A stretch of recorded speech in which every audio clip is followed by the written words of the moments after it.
la capitale de l'Estonie ainsi que le plus grand port du pays. Son port de passagers accueille de nombreux bateaux de croisière. Il est un des plus actifs de la Baltique avec plus de 500 000 passagers en escale, notre présence en témoigne.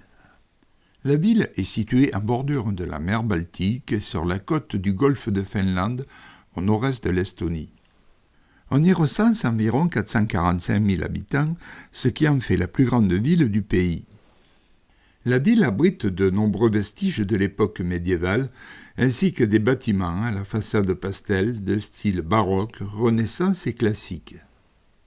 De nombreux remparts ont été conservés, leur construction date du XIIIe siècle. Ils étaient protégés par de nombreuses tours. La vieille ville est classée au patrimoine mondial de l'UNESCO. La ville basse possède de nombreuses églises, Saint-Olof, Saint-Nicolas, Saint-Esprit.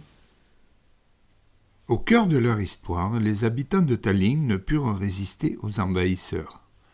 Ce furent les Vikings qui s'installèrent les premiers du IXe au XIe siècle. Au XIIIe siècle, ce fut les Danois.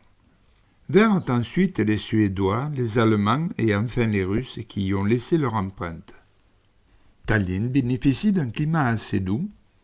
Les fameuses nuits blanches organisées en juin rivalisent avec celles de Saint-Pétersbourg. Elles attirent de nombreux visiteurs. Tout l'été, de nombreux festivals et concerts y sont organisés. En juin, une fête médiévale rappelle les origines de la ville. Au cœur de la partie historique se trouve l'hôtel de ville de style gothique. Il est doté d'un clocher et date du XIVe siècle. L'Estonie sera un pays prospère jusqu'au début de la crise économique des années 30. En 1940, elle sera annexée par les Soviétiques.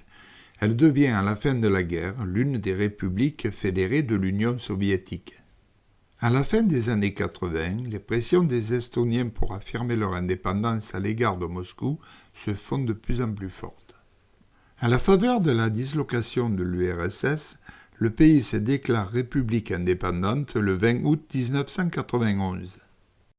Une halte sur l'esplanade de chant de Tallinn s'imposait. Un festival de chant et de danse y a lieu en plein air tous les 5 ans.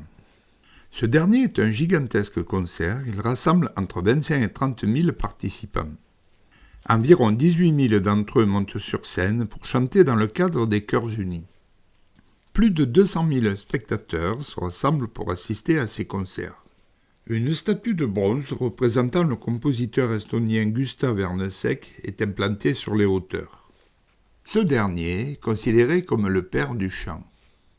C'est ici qu'en 1988 a eu lieu la Révolution chantante, manifestation anti-soviétique plaçant ainsi l'Estonie sur la route de l'indépendance.